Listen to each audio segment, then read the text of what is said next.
Let me tell you something strange. The times when life finally begins to flow, when opportunities seem to appear out of nowhere, when the right people suddenly cross our paths, often come right after we stop worrying. Think about that for a moment. We spend so much of our lives carrying invisible burdens, anxieties about the future, regrets about the past, questions about whether we're good enough, strong enough, worthy enough.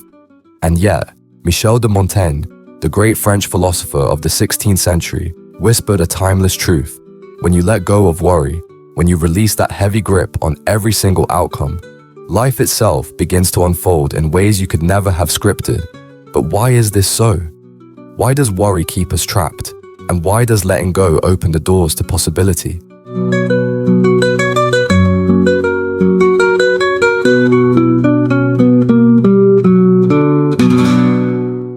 Montaigne lived in a time of war, political unrest, and disease.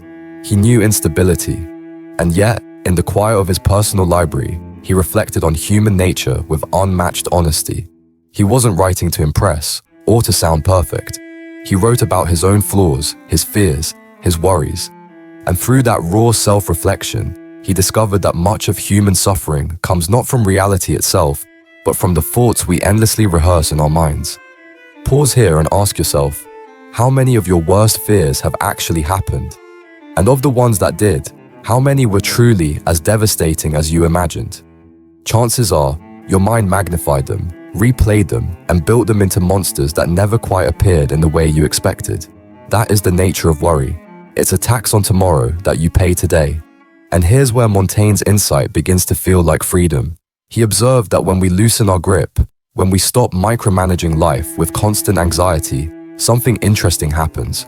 Our energy, once wasted on spinning thoughts, becomes available for living. Our perception shifts. We notice chances we would have overlooked. We take risks we were too afraid to take before. And in those risks, life begins to reward us. This might sound almost mystical, but there's psychology behind it. Modern research shows that chronic worry floods the brain with stress hormones like cortisol. This fogs our judgment, narrows our vision, and makes us less creative. But when we let go, even just a little, the brain's prefrontal cortex, the center for problem solving and decision making, begins to work more effectively. It's not magic, it's biology. You literally think clearer when you stop worrying. But here's the loop I want to open for you right now. If letting go works so well, why is it so hard for us to do? Why do we cling to our worries even when we know they bring us nothing but exhaustion? We'll come back to that. For now, picture this. You're standing by a river. The current is strong. You're gripping a heavy rock, convinced that letting go will sweep you away. But the truth is, the rock is what's weighing you down. The moment you release it, you discover you can float. That's what Montaigne meant. Worry convinces us it's protecting us, but in reality, it's the very thing pulling us under. He once wrote that a man who fears suffering is already suffering from what he fears. In other words, worry makes us live our pain twice, once in imagination and once in reality, if it even happens at all. That double suffering is unnecessary, and yet, so many of us rehearse it daily. Think back to a time in your life when you let go. Maybe you stopped obsessing about a test, a job interview, or a relationship. What happened? Often life went smoother. You walked in lighter. You spoke more naturally. You weren't paralyzed by what-ifs. And because of that, you did better. Isn't it ironic? Worry makes us worse at the very things we're worried about. And so the promise of Montaigne's wisdom is simple but profound. When you stop worrying, things start to go well. Not because the universe suddenly changes, but because you do. You become open, flexible, responsive, and alive. But let's not make this sound too perfect. We're human. Worry will always knock at the door. The question isn't whether you can eliminate it forever. It's whether you can see it clearly, recognize its illusion, and gently set it down. Montaigne himself admitted he struggled with fears. He never claimed to be a saint, and that's why his words still resonate. He's not telling us to transcend humanity. He's inviting us to embrace it with a lighter touch. So let me leave you with this unfinished thought. A loop we'll explore in the next part. What if the very act of releasing worry is not just about personal peace, but about courage? What if stopping worry allows us to live more boldly, to take the kinds of steps that shape destiny? Because Montaigne wasn't just talking about inner calm, He was pointing to something larger, that freedom from worry is the foundation for freedom in life. And once you taste that freedom, everything begins to change. So let's return to the question I left hanging.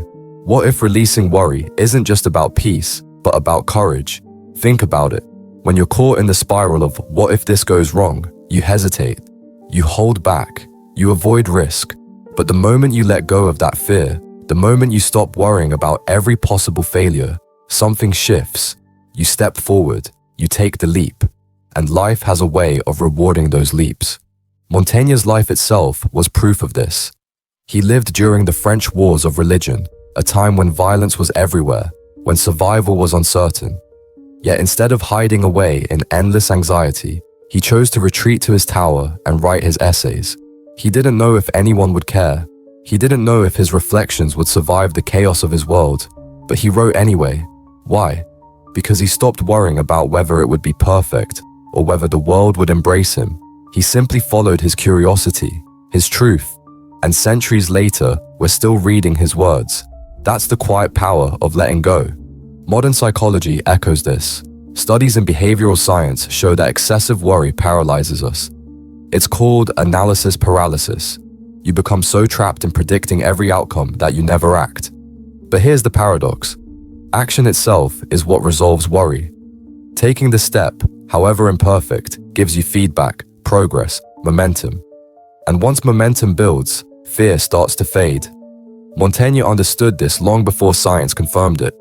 Now, let me open another loop for you. If letting go leads to courage, could it also lead to wisdom? Consider this. When your mind is cluttered with fear, you don't see clearly. You're blinded by imagined scenarios. But when you let go, suddenly the fog lifts. You can discern what truly matters. You begin to separate the noise from the essential. And isn't that the beginning of wisdom? Seeing clearly, choosing wisely, acting with balance. There's a line often attributed to Montaigne. My life has been full of terrible misfortunes, most of which never happened. How many of us could say the same? Think of the hours, days, even years wasted, worrying about events that never arrived. That's time we don't get back. But the instant we realize that most worries are ghosts of the mind, we reclaim our life. We begin to live in the present, not in endless rehearsals of the future. Here's the payoff to that curiosity we opened earlier. The reason we cling to worry, even when we know it harms us, is because worry gives us the illusion of control. It feels safer to imagine the worst than to sit with uncertainty. But Montaigne reminds us, uncertainty is life. Control is a mirage. The only real control we have is how we respond, how lightly we carry ourselves, how willing we are to flow with what comes. And when we accept that, everything begins to shift. Opportunities don't just appear because the universe changes. They appear because our eyes open. We see doors we were too afraid to notice before. We meet people with more warmth because we're not locked inside ourselves. We try things we once thought impossible. Life doesn't suddenly become easier. It becomes more alive. Let me ask you this. Have you ever noticed that the moments you remember most vividly were rarely the ones you overplanned? Think of spontaneous conversations, unexpected adventures, surprises you never could have written into your calendar. They came when you weren't worrying, when you were simply present. That is the essence of Montaigne's wisdom. The richest parts of life cannot be worried into existence. They can only be received. Now, here's the final loop, the closing thought to leave with you. If Montaigne were alive today, watching us with our endless notifications, our constant comparisons, our obsession with planning every detail of the future, what would he say? Perhaps something simple. Perhaps he'd remind us that life is not meant to be solved, only experienced. That by releasing worry, we don't lose control, we gain freedom. And maybe that's the real secret behind the phrase, when you stop worrying, everything starts to go well. Not because the world outside suddenly bends to your will, but because the world inside you softens. You move with more grace. You trust yourself more. You're willing to stumble, to learn, to live. And in that state, things do begin to flow.